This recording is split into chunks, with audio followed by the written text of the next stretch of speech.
नमस्कार।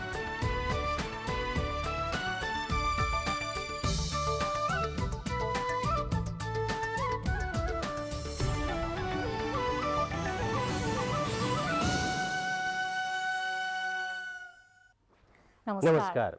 नेपाल टेलिभिजन समाचारमा स्वागत छ। म राजेन्द्र राज तिमिल सिन्हा र म श्वेता सिन्हा। सुरुमा प्रमुख समाचार। नेपालमा कोरोना संक्रमणबाट विगत 24 घण्टामा 14 जनाको मृत्यु। संक्रमित हालसम्मकै सर्वाधिक 1359 जना। बागलुङको ढोलपाटन बाढी पहिरोमा अझै 24 जना बेपत्ता। स्थलगत निरीक्षण गर्दै गृहमन्त्री थापाद्वारा राहतको दीर्घकालीन प्याकेज ल्याउने जानकारी। सञ्चार तथा सूचना प्रविधि मन्त्री डाक्टर युवराज खतिवड़ाद्वारा राजीनामा। राष्ट्रपतिद्वारा सो मन्त्रालयको जिम्मेवारी प्रधानमन्त्रीलाई। वैकल्पिक सिकाइ प्रणालीलाई शैक्षिक सत्रका रूपमा अघि बढाइने सरकारको तयारी। स्थानीय तहको अनुमतिमा विद्यालयले शैक्षिक शुल्क लिन सक्ने। कर्फ्यू लगाएपछि ललितपुरमा रातु मच्छिन्द्रनाथको शान्तिपूर्वक क्षमा पूजा। सांकेतिक रथ यात्रा गरी मच्छिन्द्रनाथलाई खटमा राखेर बुङमती लैजाने तयारी। बेरुत विस्फोटमा 1 महिनापछि भग्नावशेषमा एक व्यक्ति अझै जीवित रहेको हुन सक्ने संकेत। मुटुको धड्कन र शरीरको तापक्रमको मापनपछि खोजी जारी। र मेसी बार्सिलोनामा रहने वा अन्य क्लबबाट खेल्ने भन्ने बारे अझै अनिश्चित। आफ्नै क्याम्पमा राख्ने बार्सिलोनाको प्रयास जारी।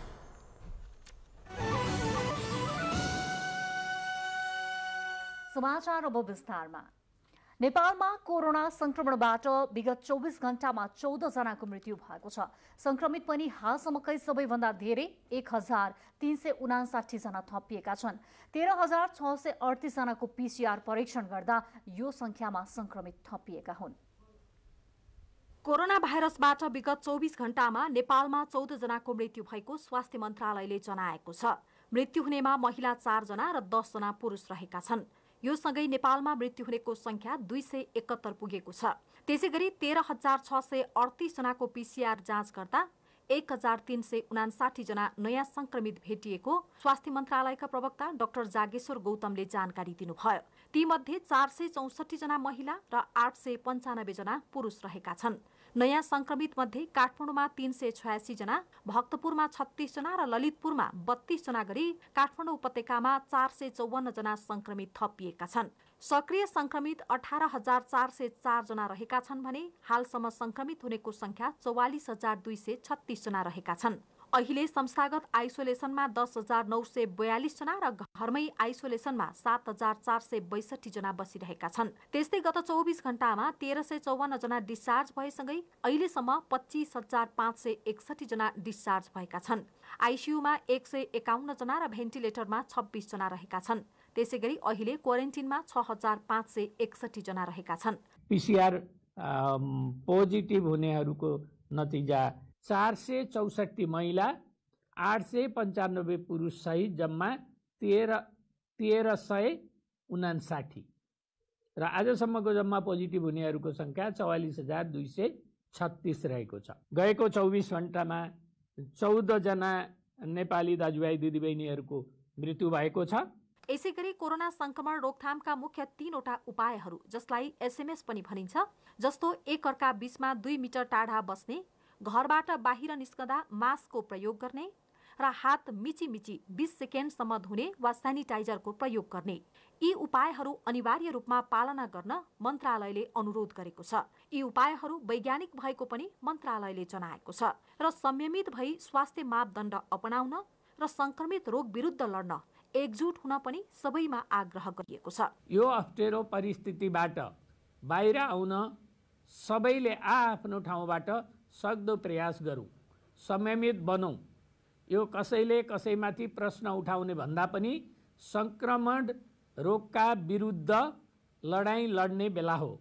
मेला, चाडपर्व, भेला फेरि पनि आउँछ, तर हाम्रै कारणले कसैको ज्यान गुमाउनु परेमा उहाँहरू फर्केर आउन सक्नुहुन्न। त्यसकारण सबैले हातोमालो गरी सकारात्मक सोचका साथ कोरोना विरुद्ध लड्न सबैलाई अनुरोध गर्दछु।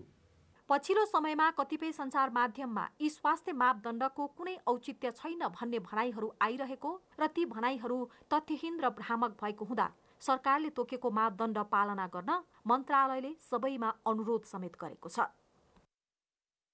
नेपालमा पछिल्लो समय कोभिड-19 को संक्रमण बढ्दै जान थालेसँगै सरकारले आइसियू, भेन्टिलेटर, सब वाहन तथा एम्बुलेन्स थप गर्ने गृह कार्य गरेको छ। छिट्टै कोभिड नियन्त्रणमा आउन नसक्ने र जनघनत्व बढी भएका ठाउँमा संक्रमण अझै बढ्न सक्ने आंकलन सहित आवश्यक तयारीतर्फ सरकार लागेको हो। पछिल्लो समय बढ्दै गएको संक्रमण र संक्रमणको जोखिमलाई ध्यानमा राखेर स्वास्थ्य तथा जनसङ्ख्या मन्त्रालयले आइसियू शय्या र भेन्टिलेटर सङ्ख्या थप गर्ने गृह कार्य गरेको छ। मन्त्रालयले 18 गतेको कोभिड-19 सङ्कट व्यवस्थापन केन्द्र CCMC को निर्देशक समिति बैठकमा आइसियू, भेन्टिलेटर, सब वाहन, एम्बुलेन्स थप गर्नुपर्ने प्रस्ताव राखेको समितिका सदस्य सचिव एवं प्रधानमन्त्री कार्यालयका सचिव महेन्द्र गुरागाईले जानकारी दिनुभएको हो। स्वास्थ्य तथा जनसङ्ख्या मन्त्रालयले अहिले भएको वस्तुस्थितिको बारेमा छोटकरीमा जानकारी गराउनु भयो र यो अहिले सहरी क्षेत्रहरूमा एम्बुलेन्स, सब वाहन लगायत अन्य यो आइसियू र भेन्टिलेटरहरूको थप व्यवस्था गर्ने विषयमा चाहिँ छलफल भएको छ। हाल देशभर 2600 को सङ्ख्यामा आइसियू शय्या तथा 900 भेन्टिलेटर रहेको छ। 2076 चैत्रमा 1368 आइसियू र 770 भेन्टिलेटर रहेको थियो। चैतदेखि नै आवश्यक विस्तार गर्दै लगिए पनि अहिलेको सङ्क्रमण दर अनुसार थप गर्नुपर्ने भएकाले आवश्यक सम्पूर्ण तयारी मन्त्रालयले गरेको मन्त्रालयका सहप्रवक्ता डाक्टर समीर कुमार अधिकारीले जानकारी दिनुभयो। लक्षण भएका व्यक्तिहरू पनि बढी भइराख्नु भएको, अस्पतालमा राखेर निगरानी गर्नुपर्ने सङ्ख्या पनि बढ्दै गएको, आइसियू भेन्टिलेटरमा राखेर उपचार गर्नुपर्ने, सघन उपचार दिनुपर्नेहरूको सङ्ख्या पनि वृद्धि हुँदै गएको देखिन्छ। त्यस्तो हुँदाखेरि हामीसँग विद्यमान अब देशभरिमा छरिएर विभिन्न ठाउँमा छरिएर रहेका हामीसँग आइसियू बेडको कुरा गर्दा 2600 बेडहरू छन्, भेन्टिलेटरको कुरा गर्दा 900 जति छन्। तर ती ठाउँहरू जहाँ सङ्क्रमण पनि बढ्दै गएको छ, जहाँ जनघनत्व बढी छ, त्यही अवस्थामा पुग्न सक्ने अनुपातमा नहुन सक्ने अवस्था हुनसक्छ।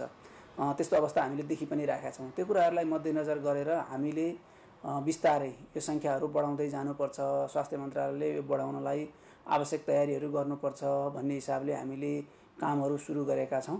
हाल भएको आइसियू शय्यामध्ये कोभिडका लागि प्रदेश 1 मा 61, प्रदेश 2 मा 49, बागमती प्रदेशमा 630, गण्डकी प्रदेशमा 175, प्रदेश 5 मा 34, कर्णाली प्रदेशमा 62 र सुदूरपश्चिम प्रदेशमा 18 गरी 1029 शय्या रहेको छ।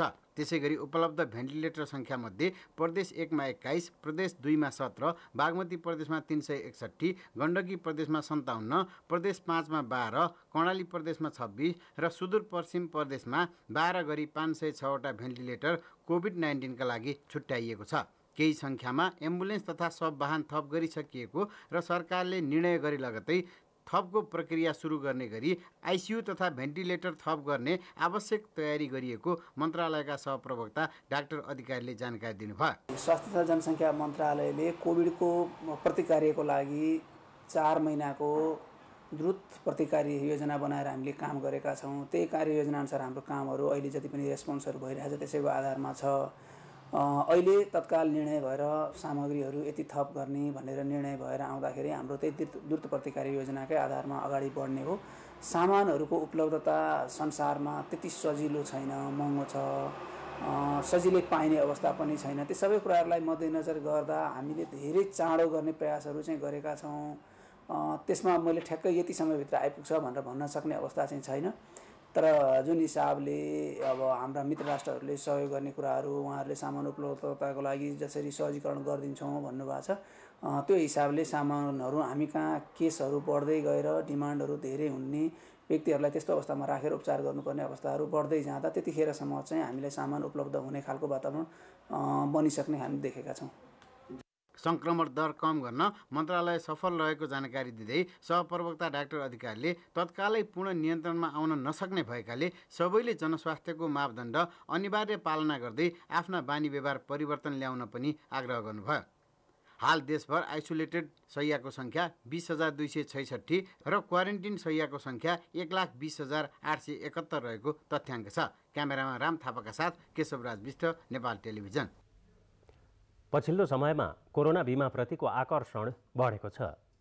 पारिवारिक र समूहगत बिमा गर्नेहरूको सङ्ख्या समेत यो समयमा बढेको पाइएको छ। एक रिपोर्ट। नेपालमा कोरोना संक्रमितको संख्या बढ्दै जाँदा कोरोना बिमा गर्नेहरू पनि बढिरहेका छन्। हालसम्म 9,40,000 नेपालीले कोरोना बिमा गरिसकेका छन्। यो बिमा बापत 53 करोड रुपैयाँ प्रिमियम शुल्क सङ्कलन भएको छ। अहिलेसम्म 213 जनाले कोरोना बिमाको रकम लगिसकेका छन् भने थप 1000 जनाले दाबी गरेका छन्। औपचारिक रूपमा गत वैशाख 7 गतेबाट कोरोना बिमाको सुरुवात गरेको बिमा समितिले 1 लाख रुपैयाँसम्मको कोरोना बिमा गर्न सक्ने व्यवस्था गरेको छ। ओडा कार्यालयको सिफारिसका आधारमा 20वटा निर्जीवन बिमा कम्पनीहरू संलग्न पुल मार्फत बिमा गर्न सकिने समितिले जनाएको छ। एउटा परिवारमा सबै व्यक्तिहरूको चाहिँ बिमा गरेको खण्डमा प्रति व्यक्ति 600, तर परिवारमा कोही 1-2 जनाको मात्र बिमा गर्ने, बाँकीको नगर्ने गर्ने हो भने 1000 रुपियाँ लाग्छ। त्यसकारण चाहिँ के गर्नुपर्छ भन्दाखेरि 600 रुपियाँमा पनि अहिले चाहिँ साउनदेखि नेपाल सरकारले अनुदान दिने व्यवस्था गरेको छ 50%। 300 रुपियाँमा बिमा हुन्छ। सम्बन्धित गाउँपालिकाको वडा अथवा नगरपालिकाको वडाले चाहिँ तपाईँको परिवारमा यतिजना मान्छे छन् भनेर चाहिँ सबै मान्छेको परिवारको सर्टिफाई गर्नुपर्छ, सिफारिस लिनुपर्छ। हुन त पछिल्लो समयमा अनलाइन मार्फत पनि बिमा फारम भर्ने व्यवस्था गरेको छ। बिमा कम्पनीको वेबसाइटमा गएर फारम चाहिँ प्रस्ताव फारम डाउनलोड गर्ने र त्यो प्रस्ताव फारम भर्ने र त्यसमा चाहिँ गाउँपालिका अथवा सम्बन्धित स्थानीय तहले सिफारिस गरेको जुन चाहिँ प्रमाणपत्र छ त्यो सहित अपलोड गरेको खण्डमा चाहिँ त्यो चाहिँ ओके हुन्छ र त्यसपछि पैसा माग्छ। पैसा मागिसकेपछि तपाईँ चाहिँ त्यो पैसा तिर्नको लागि चाहिँ क्यासै तिर्नु पर्दैन। यो अनलाइन सेवा प्रदायकहरू जति छन् नि के अरे यो भुक्तानी गर्ने ती राष्ट्र ब्याङ्कबाट लाइसेन्स प्राप्त तिनीहरू मार्फत तिर्न सक्नुहुन्छ। बिमा गरेको कम्तीमा 15 दिनपछि मात्र PCR परीक्षणबाट कोरोना पोजिटिभ भए बिमा दाबी गर्न सकिनेछ। हाम्रा बिमा कम्पनीहरूले सबै चाहिँ थोरोली हेरिराख्नु भएको छ। प्राइभेट सेक्टरबाट चाहिँ बिमा गरेकोलाई हामीले बिमा कम्पनीले मान्यता दिएका छैनन्। किनभने त्यो हामीले बिमा गर्नुभन्दा अगाडि नै हामीले के भनेका छौँ भने नेपाल सरकार स्वास्थ्य मन्त्रालय अन्तर्गतका निकायबाट PCR टेस्टमा सङ्क्रमण भएको पुष्टि हुनुपर्छ भनेको कारणले अरू प्रयोजनको लागि तपाईँहरूको चाहिँ ट्रेसिङ के गर्ने प्रयोजनको लागि तपाईँहरू चाहिँ जहाँबाट गर्न सक्नुहुन्छ, नेपाल के अरे प्राइभेटबाट गर्न सक्नुभयो, तर चाहिँ बिमा प्रयोजनको लागि चाहिँ स्वास्थ्य मन्त्रालय अन्तर्गतकै निकायबाट चाहिन्छ। अघिल्लो आर्थिक वर्षमा बिमा गरेकाको चैतसम्म र यो आर्थिक वर्ष सुरु भएपछि बिमा गरेकाले असार मसन्तसम्म बिमा दाबी गर्न पाउने व्यवस्था गरेको छ।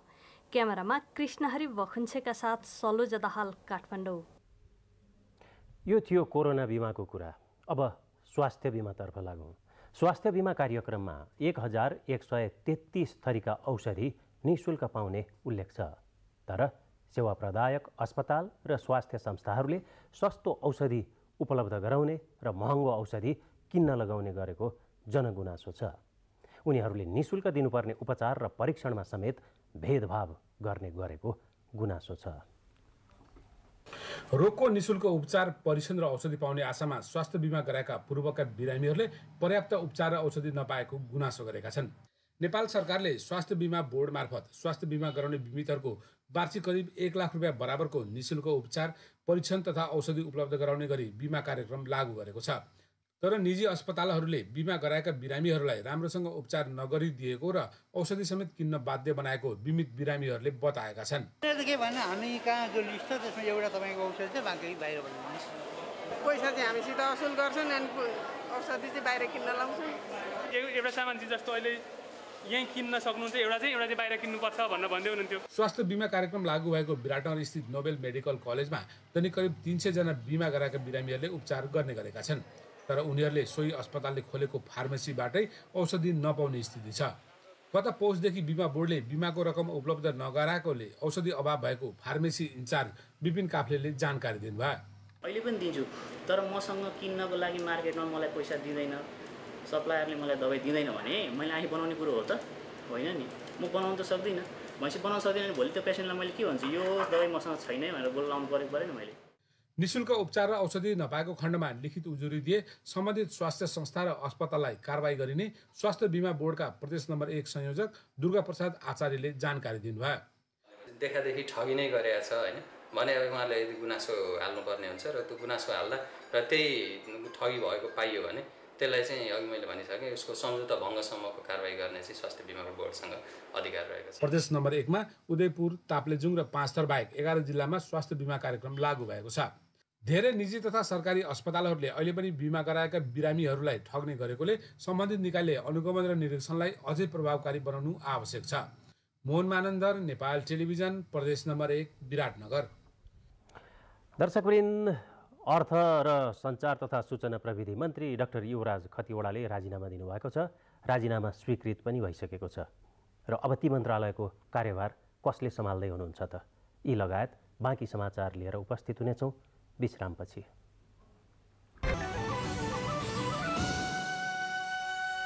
विश्रामपछि समाचारमा पुनः स्वागत छ।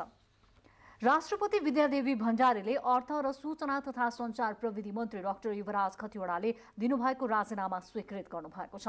राष्ट्रपति भण्डारीले मौजूदा मन्त्री परिषदका अर्थ र सञ्चार तथा सूचना प्रविधि मन्त्री डाक्टर खतिवडाले नेपालको संविधानको धारा 77 को उपधारा 2 को खण्ड क बमोजिम आफ्नो पदबाट राजीनामा दिनुभएकोले प्रधानमन्त्रीको सिफारिसमा निजले सम्हाल्दै आउनुभएको अर्थ र सञ्चार तथा सूचना प्रविधि मन्त्रालयको कार्यभार सम्माननीय प्रधानमन्त्री श्री केपी शर्मा ओलीले सम्हाल्ने गरी तोक्नु भएको राष्ट्रपतिको कार्यालयले जनाएको छ। यसअघि सञ्चार तथा सूचना प्रविधि मन्त्री डाक्टर युवराज खतिवडाले आफू सरकारबाट बाहिरिए पनि राष्ट्र र जनताको पक्षमा काममा लागिरहने बताउनु भएको छ। सरकारको प्रवक्ताको जिम्मेवारी समेत निर्वाह गर्नुभएका डाक्टर खतिवडाले आफू 2.5 वर्ष अर्थमन्त्री र करिब 7 महिना सञ्चार मन्त्रीको जिम्मेवारीमा रहँदा निजी स्वार्थबाट प्रेरित भई कहिले काम नगरेको बताउनुभयो। सञ्चार तथा सूचना प्रविधि मन्त्रालयमा आयोजित विदाई सम्बोधनका क्रममा मन्त्री खतिवडाले सञ्चार मन्त्रालय र सरकारले प्रवक्ताको जिम्मेवारी अनपेक्षित रहेको भए पनि सञ्चार क्षेत्रमा पूर्वाधार विस्तार र श्रमजीवी पत्रकारको हितका पक्षमा काम भएको उल्लेख गर्नुभयो। नेपाली नागरिकहरूसँग गर्ने संवाद प्रत्यक्ष त आमसभाबाट हुँदो हुन्, त्यस्तो अवसर नहुँदा अप्रत्यक्ष संवादको आधार तपाईँहरू नै हो। हामीले गरेका राम्रा कामहरू जनसमक्ष पुर्याउने, हामीले गरेको कामलाई राम्रोसँग बुझाइदिने र हामीले गरेको काममा आलोचना भए भने सुधार्नलाई हामीलाई उत्प्रेरित पनि गर्ने र पृष्ठपोषण पनि गर्ने, यो काम तपाईँहरूले गर्नुभयो, गरिरहनु भएको छ, आगामी दिनमा पनि गर्नुहोला। त्यसले गर्दा सरकार, राजनीतिक दलहरू आम नागरिकसँग प्रत्यक्ष संवादमा जान नपाए पनि तपाईँहरूको माध्यमबाट त्यो सम्पर्क कायम रहोस्, त्यो नटुटोस्। मन्त्री खतिवडाले आफूले जिम्मेवारी लिएका मन्त्रालयका विभिन्न काम कारबाहीमा पारदर्शी र प्रतिस्पर्धात्मक ढङ्गले काम गर्ने पद्धति सुरुवात भएकाले त्यसलाई आगामी दिनमा पनि निरन्तरता दिनुपर्ने बताउनुभयो। यो मन्त्रालयको पूर्वाधार निर्माणका काममा विवाद रही ढङ्गले, चाहे त्यो कुनै पनि खरिदमा होस्, प्रतिस्पर्धी र प्रचलित कानुनको अधीनमा रहेर हामीले काम गर्ने, त्यो कुरा एउटा असल अभ्यासको रूपमा मैले सुरु गरेको छु। त्यसलाई अघि बढाउने हाम्रा अदृश्य स्रोतहरू, यी सबै स्रोतहरूलाई हामीले पारदर्शी ढङ्गले र प्रतिस्पर्धी ढङ्गले र राज्यलाई अधिकतम लाभ हुने गरी हामीले वितरण गर्नुपर्छ। त्यसमा अहिले राम्रो अभ्यास सुरु भएको छ। त्यसको लागि पनि साथीहरूलाई यो स्पिरिट कायम रहोस् भन्ने पनि म अनुरोध गर्न चाहन्छु। त्यस वखत मन्त्रालय मातहतका विभिन्न निकायका प्रतिनिधिहरूको उपस्थिति रहेको थियो। गृहमन्त्री रामबहादुर थापाले ढोरपाटनका बाढी प्रभावितहरूलाई आज राहत सामग्री प्रदान गर्नुभएको छ। उहाँले ढोरपाटन नगरपालिका 9 सुप्राङको बाढीग्रस्त क्षेत्रको स्थलगत अवलोकन समेत गर्नुभयो। गृहमन्त्री थापासहित बागलुङ 2 का प्रतिनिधि सभा सदस्य देवेन्द्र पौडेल लगायतकाको टोली राहतसहित ढोरपाटन पुगेको थियो। बाढीले घरवास गुमाएका परिवारलाई तत्काल आवश्यक पर्ने त्रिपाल, टेन्ट, म्याट लगायतका सामग्री वितरण गरिएको हो। राहत वितरणपछि बोल्दै गृहमन्त्री थापाले बाढी प्रभावितहरूको राहत र पुनर्स्थापनामा सरकारले सघाउने बताउनु भएको सांसद पौडेलले जानकारी दिनुभएको छ। गृहमन्त्री थापाले बाढीमा परि ज्यान गुमाएका व्यक्तिका परिवारलाई सरकारले 2 लाख रुपैयाँका दरले राहत प्रदान गर्ने बताउनुभयो। कोरोना महामारीका कारण शैक्षिक संस्था खोल्ने स्थिति नभएको भन्दै सरकारले वैकल्पिक सिकाइ प्रणालीलाई शैक्षिक सत्रका रूपमा मान्यता दिएर यसमा अनिवार्य सहभागी हुन शिक्षक, अभिभावक र विद्यार्थीमा आह्वान गरेको छ। घर नै शिक्षालय भन्ने मान्यताका साथ सबैका लागि वैकल्पिक प्रणालीबाट न्यूनतम सिकाइको सुनिश्चितताका लागि अभियान सञ्चालन पनि गरिने भएको छ। यसैबीच सरकारले स्थानीय तहको अनुमतिमा निजी विद्यालयले वैकल्पिक सिकाइ बापत पनि शुल्क लिन सकिने जनाएको छ। कोरोनाको अवधिमा अनलाइन कक्षा सञ्चालन गरेका निजी विद्यालयहरूले शुल्क लिन पाउने भएका छन्। शिक्षा विज्ञान तथा प्रविधि मन्त्रालयले आज जारी गरेको विद्यार्थी सिकाइ सहजीकरण निर्देशिका मार्फत यस्तो शुल्क स्थानीय तहले स्वीकृत गरे बमोजिम हुनुपर्नेछ। निजी लगानीमा सञ्चालित भएका विद्यालयहरूले पनि उहाँहरूले शुल्क लिन पाउनुहुन्छ, तर यसको निर्णय चाहिँ स्थानीय तहबाट गरिनुपर्दछ। निजी लगानीका विद्यालयहरूमा कार्यरत शिक्षकहरू, कर्मचारीहरू र उहाँहरूका व्यावहारिक समस्याहरूलाई पनि हामीले ध्यान दिनुपर्ने हुन्छ। दूर तथा खुला शिक्षा लगायत अन्य वैकल्पिक माध्यमबाट भएको अध्ययन अध्यापनलाई समानान्तर वा पूरक प्रणालीका रूपमा अवलम्बन गर्नका लागि सरकारले निर्देशिका ल्याएको हो। यसै गरी सिकेको सिकाइलाई मूल्याङ्कन, अभिलेखीकरण, नतिजा प्रकाशन र प्रमाणीकरण गर्न सकिने निर्देशिकामा उल्लेख गरिएको छ। यसअघि जारी गरिएको वैकल्पिक प्रणालीबाट विद्यार्थीको सिकाइ सहजीकरण सम्बन्धी निर्देशिकालाई खारेज गरी ल्याइएको निर्देशिकामा पनि विद्यार्थीहरूलाई प्रविधिको पहुँचका आधारमा 5 वटा समूहमा विभाजन गरिएको छ। कुनै पद्धतिले अहिले पनि समेट्न नसकेका बालबालिकालाई हामीले समेट्नै पर्नेछ। एउटा विद्यार्थी पनि नछुटोस् भन्ने योजना साथ अगाडि जानुपर्नेछ। त्यसैले स्वाभाविक ढङ्गले हाम्रा बजेटहरूलाई हामीले पुनर्व्यवस्थापन गर्नुपर्नेछ। अघि यहाँहरूले उठाउनु भएको कतिपय विषयहरूमा हामी एक्सन प्लान बनाएर अगाडि बढ्ने क्रममा ती विषयलाई पनि हामी समावेश गर्नेछौँ।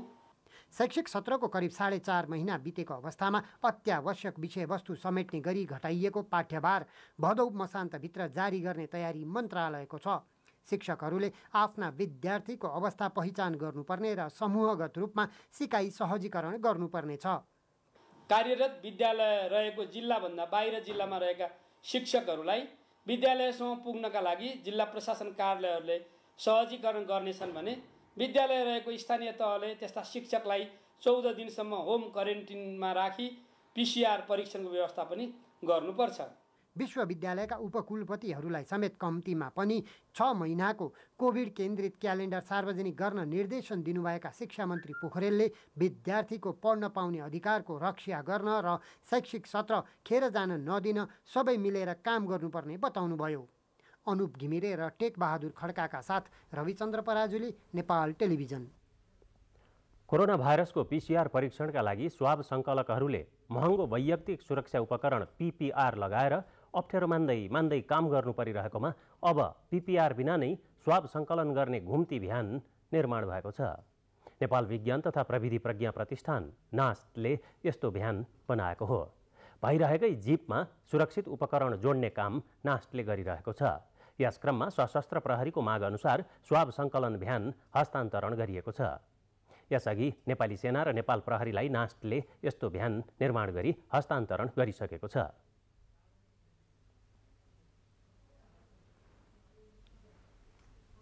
भनेदेखि चाहिँ त्यसले त्यहाँ भएको हावालाई एक्सपेल गर्छ, तर वरिपरिको कन्टामिनेटेड एयरलाई तान्दैन। यदि कोभिड-19 को पोजिटिभ पेसेन्ट वरिपरि रहेछ भने पनि यो भित्र चाहिँ हजुरको त्यसले तान्दैन।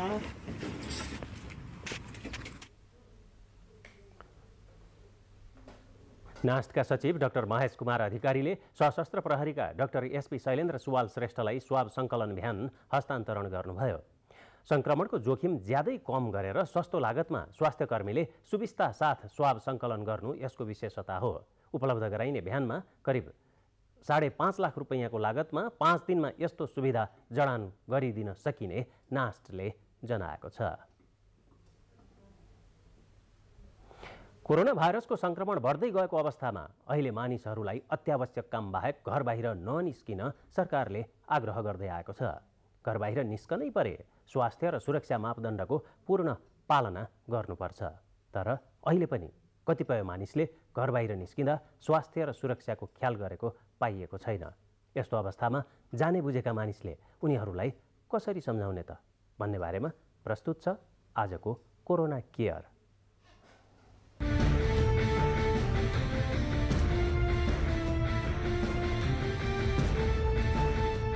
कोरोना भाइरसको सङ्क्रमणको दर बढ्दै गएको छ। सङ्क्रमण नियन्त्रण गर्न राजधानी काठमाडौँ सहित विभिन्न जिल्लामा अहिले पनि निषेधाज्ञा जारी छ। निषेधाज्ञाको समयमा अत्यावश्यक काम बाहेक घर बाहिर निस्कन पाइँदैन। निषेधाज्ञा जारी नभएकै ठाउँमा पनि कोरोनाको जोखिम कायमै रहेकाले सकेसम्म घर बाहिर निस्कनु हुँदैन। अत्यावश्यक कामका लागि निस्कनै पर्ने बाध्यता भए मास्क लगाउने, भौतिक दूरी कायम गर्ने गर्नुपर्छ। घर बाहिर निस्कँदा जो कोहीसँग पनि सम्पर्कमा आउन सकिने भएकाले पटक पटक हात धुने वा सेनिटाइजरको प्रयोग गर्दा सङ्क्रमण सर्नबाट रोक्न सकिने चिकित्सकहरू बताउँछन्। घरबाट बाहिर निस्किनु बिना काम निस्किनु नै भएन एउटा कुरा। काम परेर निस्किनु पर्ने अवस्थामा पनि मास्क लगाएर सामाजिक दूरी, WHO ले भनेअनुसार, नेपाल सरकारले भनेअनुसार सामाजिक दूरी कम्तीमा 3 फिटको सामाजिक दूरी कायम गरी बस्ने र मास्क चाहिँ एकदमै प्रपरली, जुन चाहिँ नाक छुम्नेरी मुख छोप्नेरी मास्क लगाउनु पर्यो।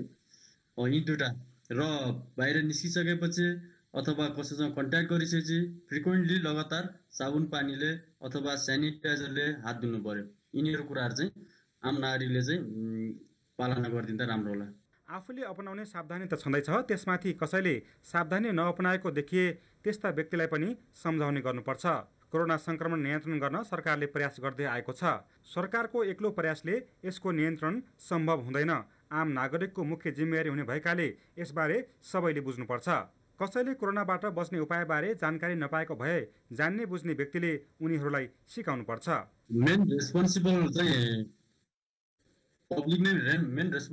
पब्लिक नै हुनुपर्छ र उहाँहरूले कोरोना भाइरस के हो भन्ने कुरा बुझ्नु पर्यो र त्यो साथसाथै अब जानेको पब्लिक, स्वास्थ्यकर्मी, सुरक्षाकर्मी मात्र नभएर जानेको पब्लिकले पनि उहाँहरूलाई नबुझेको पब्लिकलाई बुझाइदिएर अगाडि उनीहरूलाई सम्झाइदिँदा राम्रो होला। सामान किनमेल गर्ने ठाउँमा भिडभाड नियन्त्रण गर्ने मुख्य जिम्मेवारी व्यवसायीको हुन्छ। व्यवसायीहरूले आफ्नो पसलमा आउनेहरूलाई भौतिक दूरी कायम गरेर सामान बिक्री वितरणको व्यवस्था गर्नुपर्छ। त्यसो नगरेको पाइए अन्य व्यक्तिले पनि सम्झाउने गर्नुपर्छ। सामान बेच्ने व्यापारीले पनि उहाँहरूलाई चाहिँ दूरीमा राख्नलाई चाहिँ सिकाउनु पर्यो र उनीहरूले चाहिँ एउटा बक्स बनाइदिने, सबभन्दा राम्रो चाहिँ एउटा बक्स बनाइदिएर 3 फिटको बक्स बनाइदिने, गोल घेरा लगाएर बक्स बनाइदिँदाखेरि चाहिँ उनीहरू त्यही बक्समा टेकेर उनीहरू आफ्नो चाहिँ दैनिकी सामानहरू किन्दा सजिलो हुन्छ र उनीहरूले मास्क लगाउनलाई चाहिँ आग्रह गर्नु पर्यो। कुनै पनि व्यापारीले बेच्नुभन्दा अगाडि अथवा अरू कोही पब्लिकले, उसँग छेउमा बसेको पब्लिकले पनि उनीहरूलाई चाहिँ यो आग्रह गरेपछि उनीहरूले अगाडि बुझ्नु होला। कोरोना सङ्क्रमण समुदायमा फैलिएको छैन। यही अवस्थामा रोकथाम र नियन्त्रण गर्न सकिए जोखिम कम गर्न सकिन्छ। कोरोनाको चेनब्रेक गर्न मानिसहरूको आवजावत र भिडभाड नियन्त्रण गर्नुपर्छ। त्यसका लागि सञ्चार माध्यमबाट पनि विभिन्न किसिमका सूचनाहरू पटक पटक प्रकाशित तथा प्रसारित गरिरहनुपर्छ। सरकारी नियमको पूर्ण पालना गर्न सबै एकजुट भएर लाग्नुपर्छ। पत्र पत्रिकाहरूमा अवेरनेस गराउन सकियो, ग्रुप सामाजिक दूरी कायम गरेर एउटा ग्रुपिङ बनाएर सामाजिक दूरी कायम गरी एउटा ग्रुपिङ गरेर पम्पलेटहरूबाट अवेरनेस गर्न सकियो, ब्रोसरबाट अवेरनेस गर्नु पर्यो र न्युज मिडियाहरू, रेडियोहरूबाट अनि एफएमहरूबाट उनीहरूलाई चाहिँ अवेरनेस गर्नु पर्यो र अझै पनि नेपाल सरकारले गरि नै रहेको छ र उनीहरूले चाहिँ त्यो अवेरनेस गरेको चिजहरूलाई पनि उनीहरूले चाहिँ राम्रोसँग पालना गरिदिनु पर्यो। यिनीहरू माध्यमहरूबाट अवेरनेस गर्न सकिन्छ। सरकारले कोरोना रोकथाम र नियन्त्रण गर्न क्वारेन्टाइन र आइसोलेसन विस्तारको काम गर्दै आएको छ। यस्तै परीक्षणको दायरा पनि फराकिलो बनाउँदै लगेको छ। यसले मात्र सङ्क्रमण नियन्त्रण गर्न सकिँदैन। प्रत्येक जाने बुझेका व्यक्तिले नजानेका व्यक्तिलाई सिकाउने संस्कार विकास गर्न सकिए सङ्क्रमण नियन्त्रण गर्न सहयोग पुग्नेछ। चेन ब्रेक गर्नलाई मेन कुरा ट्रान्समिसनलाई ब्रेक गर्नु पर्यो, त्यो ट्रान्समिसन चेनलाई ब्रेक गर्नु पर्यो। ट्रान्समिसन चेन ब्रेक कसरी हुन्छ त भन्दाखेरि मेन कुरा कन्ट्याक्टलाई चाहिँ कम गराउनु पर्यो। मानिसको कन्ट्याक्टदेखि लगेर त्यही अब हामीले अवधारणा ल्याइरहेको यो जुन अवधारणा नेपाल सरकारले ल्याएको छ, क्वारेन्टिन, आइसोलेसन, होम क्वारेन्टिन, यिनीहरूलाई चाहिँ व्यापक रूपमा चाहिँ यिनीहरूलाई चाहिँ अझ प्रभावकारी रूपमा चाहिँ अगाडि बढाउनुपर्छ र यो साथसाथै टेस्टको दायरा जुन टेस्टको दायरा छ PCR टेस्टको दायरा यिनीहरूलाई पनि अलिक फराकिलो गराउनुपर्छ। यो गराउँदाखेरि चाहिँ तपाईँको चेन चाहिँ ब्रेक गर्न सजिलो छ। यसरी कोरोना भाइरसको संक्रमण कसरी सर्छ भनेर सरकारले पटक पटक जानकारी दिँदै आएको छ। मास्क लगाउने, भौतिक दूरी कायम गर्ने, पटक पटक हात धुने जस्ता नियमलाई संस्कारको रूपमा विकास गर्न सकिए संक्रमण नियन्त्रणमा सहयोग पुग्नेछ।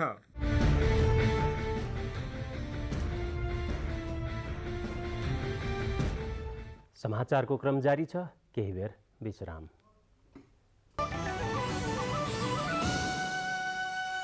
अब बाँकी समाचार। काठमाडौँका विभिन्न चोकहरूमा आज भोलि ट्राफिक सचेतना सन्देश सहितका काल्पनिक ट्राफिक प्रहरीहरू देख्दा कतै तपाईँ पनि झुक्किनु त भएको छैन? काठमाडौँको ट्राफिक व्यवस्थापनलाई सहज बनाउनका लागि यस्ता काल्पनिक डमीहरू विभिन्न व्यस्त चोकहरूमा राखिएका छन्। झट्ट हेर्दा ट्राफिक प्रहरीको हुलिया देखिने यस्ता डमीहरू काठमाडौँका विभिन्न चोकहरूमा देख्न सकिन्छ। साँच्चीकैको ट्राफिक प्रहरी भनी कति नागरिक त झुक्किएका पनि छन्। काठमाडौँ उपत्यकाको ट्राफिक व्यवस्थापन गर्ने क्रममा महानगरीय ट्राफिक प्रहरी महाशाखाले काल्पनिक ट्राफिक डमी नाम दिएको यस्ता 23वटा डमीहरू सवारी चाप उच्च रहेका विभिन्न ठाउँहरूमा राखेको छ। ट्राफिक नियम र सचेतनाका सन्देश सहितका प्ले कार्डहरू समातेका यी डमीहरू साँच्चीकै ट्राफिक नै उभिरहेका हुन् कि जस्तै देखिन्छन्। सडक दुर्घटनालाई न्यूनीकरण गर्न सडक सचेतनाका लागि यस प्रकारका डमीहरू राखिएको महाशाखाका प्रमुख प्रहरी वरिष्ठ उपरीक्षक भीम ढकालले बताउनुभयो। लापरवाही गर्न खोज्नेहरू तथा मापासे गरेर गाडी चलाउनेहरू पनि यस्ता ट्राफिक डमीहरू देखेपछि संवेदनशील भई गति कम गर्ने गरेको पाइएको प्रमुख ढकालले बताउनुभयो। भोलिका दिनमा हामीलाई अन्य खालको चेतना पनि सडकमा दिनुपर्ने हुन्छ र ती चेतनाका कुराहरू पनि हामीले चाहिँ मेन चोकमा भएको डमीमा राखिदिउँ भने नागरिकलाई तत्काल चाहिँ त्यो सूचनाहरू चेतनाहरू त्यो दिन चाहिँ सहज हुन्छ। यस कारणले गर्दाखेरि भनेपछि यो कारणले पनि यो डमीलाई राखेका छौँ। र अर्को चाहिँ हाम्रो के छ भने कतिपय अवस्थामा चाहिँ नागरिकहरू जब ड्राइभिङ गरिराखेको बेलामा जब लापरवाही गर्न खोज्छ या चाहिँ हेर्चेक्राइ गर्छ या चाहिँ कोही मापासे गरेर चलाइरहेको छ भने कहीँ चाहिँ यो चाहिँ डमी देख्यो भने पनि ट्राफिक नै होला भनेर उसले आफूलाई चाहिँ एलर्ट राख्ने, ऊ चाहिँ अलिक संवेदनशील हुने, स्पिडलाई कम गर्ने त्यो अवस्था आउँछ र आउन थालेको पनि छ। त्यसैले समग्रमा भन्दा चाहिँ एउटा चेतना दिने र अर्को ट्राफिक नियम पालनाको प्रवृत्ति बढाउने र अर्को भनेको दुर्घटनालाई चाहिँ न्यूनीकरण गर्ने, यी कुराहरूलाई ध्यान दिएर चाहिँ हामीले यो डमी चाहिँ राखेका छौँ। ट्राफिक प्रहरीहरू धेरै कोरोना संक्रमित भई जनशक्ति व्यवस्थापनका लागि यसो गरिएको हो त भन्ने प्रश्नमा सडक चेतना नै यसको उद्देश्य रहेको प्रमुख ढकाल बताउनुहुन्छ। हालसम्म 150 जना ट्राफिक प्रहरी संक्रमित भएको र 35 जना डिस्चार्ज भइसकेको र अन्य बाँकी आइसोलेसनमा रहेको महाशाखाले जनाएको छ। काठमाडौँको ट्राफिक व्यवस्थापनलाई सहज बनाउने उद्देश्यले महानगरीय ट्राफिक प्रहरी महाशाखासँग सहकार्य गरी काल्पनिक ट्राफिक डमीहरू विभिन्न ठाउँमा राखिएको काठमाडौँ महानगरपालिकाका सहसचिव राजेश्वर गेवालीले बताउनुभयो। यसको खास उद्देश्य महानगरभित्र अब एउटा यो ट्राफिक डमीहरू रह्यो भने कमसेकम चालकलाई, म आफै पनि कतिचोटि झुक्किएँ गाडी लिएर हिँड्दाखेरि, त्यो जनचेतनाको लागि पनि हुन्छ र अलिकति सावधानी सचेतनाको लागि पनि काम गर्छ भनेर महानगरले यसमा चाहिँ सहकार्य गरेको हो। आगामी दिनमा डिजिटल डमीको प्रयोग गरी ट्राफिक व्यवस्थापन गर्ने योजना रहेको पनि महाशाखाका प्रमुख ढकालले बताउनुभयो। क्यामेरामा राम थापाका साथ अनिता बिन्दु, नेपाल टेलिभिजन। पाँचथर जिल्लामा नेपाल र भारतबीच खुल्ला सीमा क्षेत्रका स्थानमा नेपालका तर्फबाट सुरक्षाकर्मी राख्ने काम सुरु भएको छ। आधा दर्जनभन्दा बढी खुल्ला नाकाहरूमध्ये भारतको सिक्किमसँग जोडिएको चिवा भन्ज्याङमा हिजो र पश्चिम बङ्गालको दार्जिलिङसँग जोडिएको पाँचथरको भैँसेपाटीमा आज BOP स्थापना गरिएको हो। नेपाल सरकारबाट सीमा निगरानी बढाउन APF प्रहरी राखिएको 1 नम्बर प्रदेशका सशस्त्र प्रहरी प्रमुख प्रहरी नायब महानिरीक्षक बंशीराज दाहालले जानकारी दिनुभयो। सिमानामा पर्ने पाँचथरको फालेलुङ र याङबरक गाउँपालिकामा 44.38 किलोमिटर दूरीमा नेपालको कुनै निकायको उपस्थिति नहुँदा त्यहाँ बसोबास गर्ने नागरिकले समस्या भोग्नु परिरहेको छ। सदैव तत्पर छ। यसका साथै सीमावर्ती इलाकाको प्राकृतिक संसाधन अवैध किसिमले हुने दोहनलाई जुन सहायता गर्ने हामी सदैव तत्पर छौँ। सीमा चौकी स्थापनाले जीवधनसँगै वन्यजन्तु तथा जडीबुटी चोरी निकासी अन्त्य हुने विश्वास स्थानीयको छ। वर्षा र सहकालका देवता रातु महेन्द्रनाथको रथ यात्रा यस वर्ष कोरोना भाइरसका जोखिमको कारण साङ्केतिक रूपमा सम्पन्न गरिने भएको छ। ललितपुरको पुलचोकमा निर्मित रथ हिजो अचानक युवाहरूले तानेपछि तनाव भएको थियो। कर्फ्यू लगाएर रथयात्रा गर्न स्थानीयहरूले माग गर्दै आएका थिए। ललितपुर प्रशासनले सरकारवालाहरूसँगको सल्लाहमा कर्फ्यू आदेश जारी गरेपछि स्थिति सङ्घिएको छ।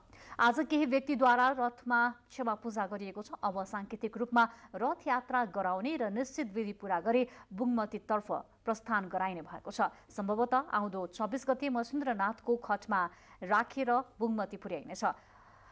अधिक मास सुरु हुने असोज 2 गते अगाडि नै पुर्याउनका लागि भदौ 26 को साइत तय गरिएको पूजामा संलग्न पुजारीले बताएका छन्। रथयात्रा गर्न समय कम भएका कारण यस पटक रथयात्रालाई नगर परिक्रमा नगराई सो स्थानमा राखेर गर्नुपर्ने कार्यविधिहरू पूरा गरेर बुङमतीमा लैजाने भन्ने निर्णय भएको पुजारी कमल ब्रह्मचार्यले बताउनुभयो।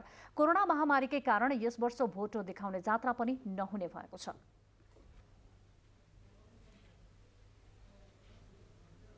अब अन्तर्राष्ट्रिय समाचार। बेरुत विस्फोटको 1 महिनापछि भग्नावशेषमा एक व्यक्ति अझै जीवित रहेको हुन सक्ने रिपोर्टका आधारमा उद्धारकर्मीहरूले आज बिहानैदेखि खोजी जारी राखेका छन्।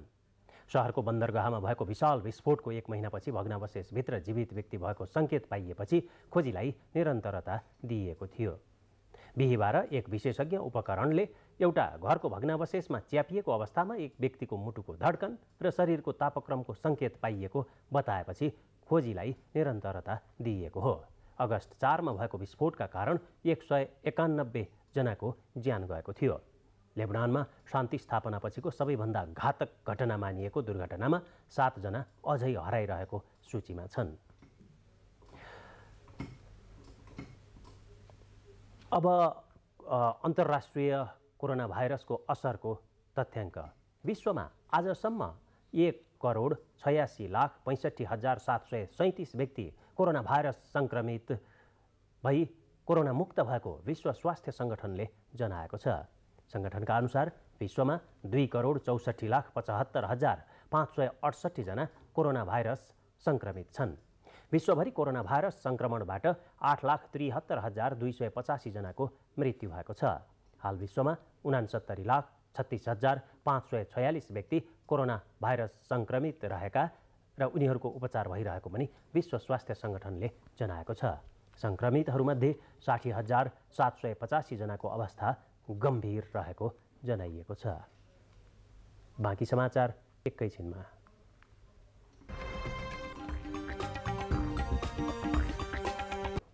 सिराहामा कोभिड-19 का कारण बेरोजगारीबाट आक्रान्त बनेका विपन्न परिवारहरूका लागि खाद्यान्न उपलब्ध गराउन फुड ब्याङ्कको सुरुवात गरिएको छ। लाहान नगरपालिकासँगको सहकार्यमा स्थानीय युवाहरूले लाहानमा फुड ब्याङ्क सञ्चालन गरेका हुन्। लाहान स्थित राम जानकी मन्दिर परिसरमा आयोजना गरिएको फुड ब्याङ्कले बिहान 10 बजे र बेलुका 6 बजे विपन्न परिवारहरूलाई खाना खुवाउने गरेको छ। सिराहाको मुख्य सहर लाहान भएकाले लाहानमा दैनिक ज्याला मजदुरी गर्नेहरूको संख्या जिल्लाका अन्य ठाउँमा भन्दा धेरै रहेको छ।